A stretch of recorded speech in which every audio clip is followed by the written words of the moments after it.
What makes a war film stand the test of time? Is it the spectacle, the bravery, or the quiet truth that seeps through the cracks of history? British filmmakers once turned rationed budgets and raw memories into timeless stories that veterans still swear by. These weren't glossy blockbusters. They were reflections of survival loss and courage under pressure. Let's dive into 12 British World War classics veterans still recommend when they want the truth, not the glory. Number 12, Ice Cold in Alex, 1958. In the blistering desert heat of North Africa, one truck became a symbol of endurance. Ice Cold in Alex begins as a survival story and ends as a meditation on sanity, trust, and redemption. Starring John Mills and Sylvia Sims, the film follows a small group of Allied soldiers and nurses stranded behind enemy lines struggling to reach safety across the dunes. Their battered ambulance, nicknamed Katie, groans, sputters, and nearly gives out, yet it becomes their only hope. The title refers to the moment when Captain Anson, parched and broken, finally reaches Alexandria and savors an ice-cold drink. That single scene shot in real heat became one of British cinema's most iconic toasts to survival. What makes this film special isn't heroism, it's exhaustion. The characters don't talk like poster heroes. They ache, sweat, argue, and break. Behind the scenes, director J. Lee Thompson insisted on realism. The cast filmed under scorching sun, pushing real vehicles through desert sands until engines actually overheated. Veterans loved its honesty. Its sand-caked exhaustion felt authentic. For them, this wasn't about conquest. It was about endurance, friendship, and the fragile will to keep going. Decades later, Ice Cold in Alex remains one of the most grounded and emotionally human war films ever made. It doesn't shout bravery, it quietly endures it. Number 11, The Longest Day, 1962. Few films have captured the chaos of D-Day with such sweeping precision as The Longest Day. Though it was an international production, its British spirit shines through every muddy landing and stubborn stand. With an all-star cast, including Richard Todd, John Mills, and Kenneth More, the film recreates the Normandy invasion hour by hour from both sides of the Channel. Todd himself had parachuted into Normandy on D-Day, and veterans immediately recognized the authenticity in his performance. The film's meticulous attention to detail, down to weather reports, radio chatter, and regimental slang, wasn't Hollywood showmanship. It was testimony. Every chaotic sequence feels grounded in the lived experience of those who were there. Behind the camera, British director Ken Anakin oversaw the British segments shooting on actual French beaches. Soldiers who saw it said the sound of waves and boots crunching on pebbles brought back memories they couldn't forget. While some critics found it too sprawling, veterans admired its respect for accuracy over emotion. It captured not the heroics, but the logistics, the confusion, the missteps, the courage that grew out of necessity. In many ways, The Longest Day became the encyclopedia of D-Day. Veterans called it exhausting yet truthful. They didn't need glamour, they needed remembrance. And this film delivered it frame by frame, tide by tide. Number 10, The Wooden Horse, 1950. Before Hollywood gave us big-budget escape stories, Britain did it first and did it smarter. The Wooden Horse tells the real-life tale of prisoners of war who dug their way to freedom under the cover of gymnastics practice. Yes, you heard that right. A gymnastics horse concealing a tunnel. It sounds absurd, but it's all true. Starring Leo Genn and Anthony Steele, the film portrays the ingenuity and patience of men locked inside a German prison camp. With every grain of dirt smuggled out and every fake exercise session, they inched closer to freedom. There's no melodrama, no grand explosions, just grit, intelligence, and teamwork. Veterans adored it because it showed something few war films dared: the power of quiet persistence. The production's realism came from truth itself. The real escape took place at Stalag Luft III, the same camp later immortalized in The Great Escape. But this version, shot with minimal resources and almost documentary restraint, captured the methodical patience that defined real prisoners. The cast rehearsed for weeks to ensure the digging and timing looked accurate down to the second. For veterans who lived through captivity, The Wooden Horse was a film that spoke their language, courage measured not in action, but in endurance. It wasn't about muscle, it was about mind faith and the refusal to let confinement kill spirit. Number 9. The Battle of the River Plate, 1956. If you ever doubted that British cinema could stage a full-scale naval battle on a shoestring, the Battle of the River Plate will change your mind. Directed by Michael Powell and Emmerich Pressburger, the visionary duo behind A Matter of Life and Death, this film dramatizes one of the Royal Navy's first major victories of the Second World War. It follows the pursuit of the German cruiser Graf Spee by 3 British ships, culminating in a dramatic showdown off the coast of South America. The film doesn't rely on flashy effects. Instead, it thrives on tension discipline and naval intelligence. Anthony Quayle and John Gregson bring quiet authority to the roles balancing duty with fatigue. Powell and Pressburger filmed with real Royal Navy vessels, many crewed by active sailors. The realism was unmatched. Ships roared across real seas, not miniature tanks of water. Veterans watching it felt they were back on deck, feeling the vibration of engines through steel. What truly sets this film apart is its tone. It's not triumphalist, it's respectful. The opposing captain, played by Peter Finch, is treated not as a caricature, but as a professional soldier, bound by honor. Veterans respected that nuance. The Battle of the River Plate reminded them that bravery wasn't limited by nationality. It was defined by discipline, respect, and endurance under fire. It remains one of Britain's most balanced portrayals of war at sea. Number 8. Angels 1-5, 1952. While many war films celebrated grand victories, Angels 1-5 looked upward to the skies over England, where young pilots fought exhaustion, fear, and gravity itself. Set during the Battle of Britain, this film focuses on the personal toll of constant air combat, rather than the big-picture strategy. Starring Jack Hawkins and John Gregson, it follows a rookie pilot joining an RAF squadron as Britain braces for invasion. The film's authenticity is unmistakable. Its dialogue clipped, its humor dry, its courage understated. Veterans loved how it captured the rhythm of a pilot's day. The endless waiting, the scramble alert, the sudden rush into danger, and the eerie calm that followed. Director George Morrow Farrell shot with the cooperation of the RAF, using genuine aircraft and airfields still active from wartime service. No exaggerated aerial tricks, no implausible drama, just the raw tension of young men facing near impossible odds. The title itself, Angels 1-5, refers to the radio call for altitude 15,000 feet, reminding viewers how far from home these pilots often felt. For veterans, Angels 1-5 captured something deeply familiar: the quiet bravery of teamwork and the loneliness of loss. It wasn't about winning the war, it was about surviving the day. And in that simplicity, it soared higher than many bigger films ever could. Number 7, The One That Got Away, 1957. Sometimes the most gripping British war stories aren't about victory, they're about the chase. The One That Got Away flips the usual formula by telling the true story of the only German prisoner of war who successfully escaped from Britain during the Second World War. But make no mistake, this isn't a tale of sympathy. It's one of precision irony and respect for nerve under pressure. Starring Hardy Kruger, who himself had served in the German forces as a teenager, the film follows Franz von Vera, an arrogant but ingenious pilot who refuses to accept defeat. Captured in England, he spends months plotting an escape that takes him through Scotland, Canada, and nearly across the Atlantic. What makes the film remarkable is its honesty. It doesn't glorify von Vera, nor does it vilify him.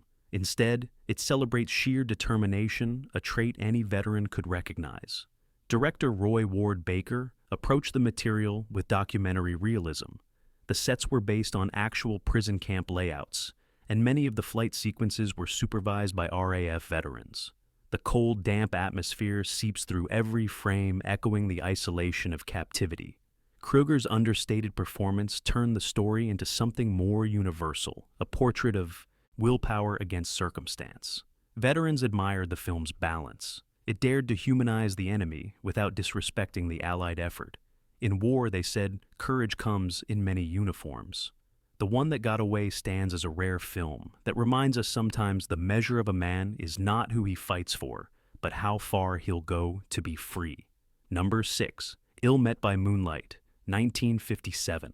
A title borrowed from Shakespeare and a story ripped from secret files, Ill Met by Moonlight is one of Britain's most daring wartime adventure films. Based on the true 1944 mission to kidnap German General Heinrich Kreipe from Crete, its espionage audacity and British wit rolled into one Twilight operation. Dirk Bogarde stars as Major Patrick Leach Fermor, the real-life soldier whose charm was as lethal as his cunning. With Marius Goring as his urbane prisoner, the film chronicles an operation so outrageous it sounds fictional. But it happened, and the filmmakers Michael Powell and Emmerich Pressburger captured the blend of courage and chaos perfectly. Shot on location among the rocky landscapes of Crete ill-met by moonlight has a haunting beauty. The moonlit ambushes the echoing valleys, and the mix of tension and irony give it a poetic pulse. Veterans especially admired the film's refusal to inflate its heroes. Bogarde doesn't swagger. He strategizes. His team argues stumbles and nearly loses it all, but they never lose their nerve. Behind the scenes, Powell and Pressburger clashed with producers over tone.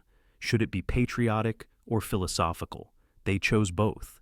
The result is a film that balances realism with elegance, a war movie where courage hides behind dry humor and a stiff upper lip. For veterans, it symbolized the nerve of Britain's special operations community, the men who worked in silence and shadows and under moonlight. Ill-met by moonlight remains proof that the greatest victories can happen far from the battlefield, with wit as sharp as any weapon. Number 5. The Password is Courage, 1962. If there's such a thing as gallows humor done right. The Password is Courage Owns the Crown, based on the real-life exploits of Sergeant Major Charles Coward. Yes, that's his actual name. This film tells how one defiant British prisoner turned a German camp upside down through sheer nerve and creativity. Dirk Bogarde, in one of his most spirited performances, plays Coward as a man who laughs in the face of discipline and danger alike. Captured in France, he stages elaborate cons to sabotage enemy operations, steal supplies, and even smuggle fellow prisoners to freedom. The tone swings from tense to cheeky, but it never loses authenticity. Veterans loved that balance. It felt like the real camp banter they remembered, gallows jokes masking fear and fatigue. The film was shot on location in post-war Germany with real ex-servicemen as extras. Director Andrew L. Stone avoided melodrama, focusing instead on Coward's daring schemes. One of the most unforgettable moments comes when Bogarde's character waltzes through camp, pretending to be an inspector, an act so bold it borders on madness, yet true to the source. For veterans, The Password is Courage was cathartic. It reminded them that even in captivity, rebellion could thrive. Humor became defiance.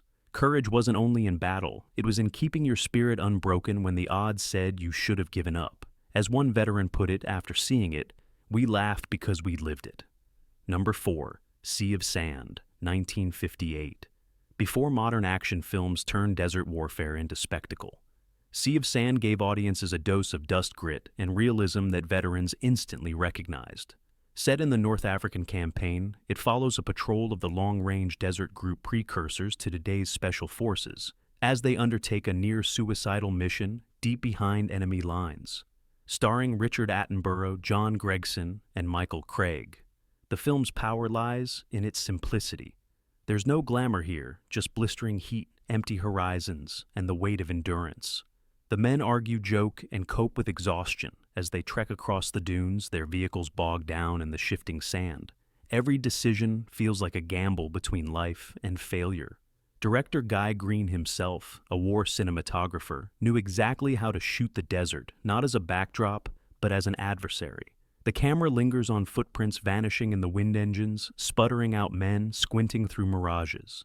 The tension isn't driven by bullets, it's driven by survival itself. For veterans of the North African front, Sea of Sand felt like home, and nightmare rolled into one. It captured the mental grind of war more than the physical. Attenborough's performance, dry, tired, and quietly heroic, was especially praised for its truth. No speeches, no grandstanding, just endurance. In the end, Sea of Sand stands as a film stripped to its core. No patriotic banners, no sentimental music, only the resilience of men who kept walking when everything else stopped. Number 3. The Purple Plain, 1954. In the sun-scorched skies of Burma. The Purple Plain told one of the most overlooked yet deeply human stories of British wartime cinema. Gregory Peck, playing a Canadian pilot serving with the RAF, delivers a performance so internal and restrained that even veterans applauded its truth. Haunted by loss and driven by despair, his character starts the film with a death wish.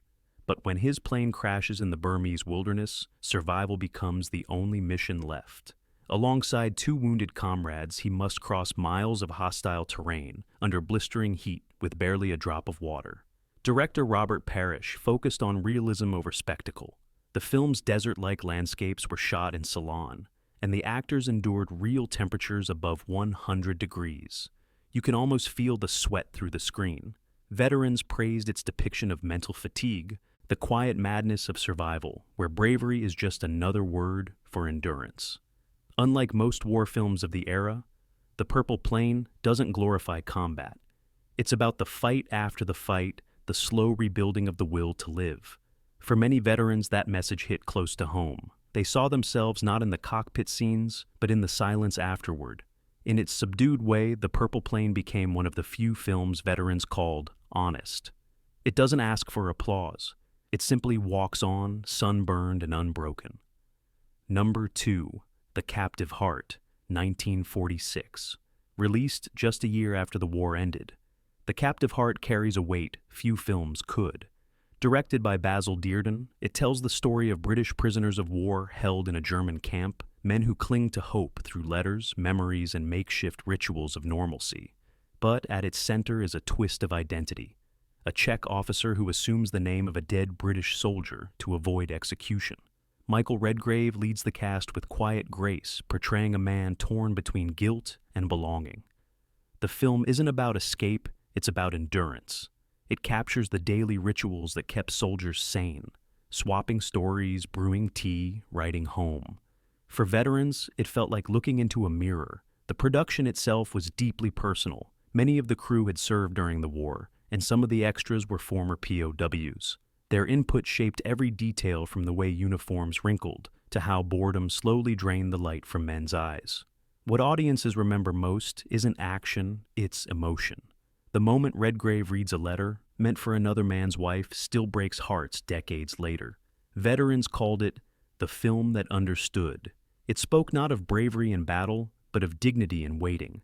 In the silence between lines, The Captive Heart said everything war takes and what it leaves behind.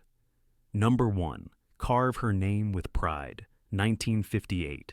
When veterans talk about courage that defied imagination, they often bring up Carve Her Name with Pride. Based on the true story of Violette Sabo, a British secret agent captured during her mission in occupied France, the film remains one of the most powerful tributes to resistance and sacrifice. Virginia McKenna gives a career-defining performance as Violette, a young mother turned spy whose poise and determination stunned even hardened soldiers. The story traces her training, her missions, and her final moments of defiance.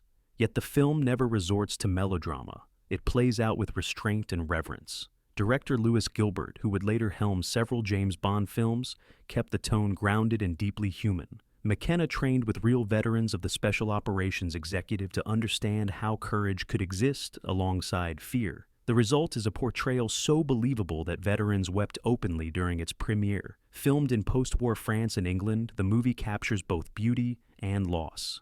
Veterans, Assis, praised its honesty not because it celebrated heroics, but because it showed that true bravery often came from ordinary people thrust into impossible situations. Carve Her Name with Pride ends not with despair, but with legacy.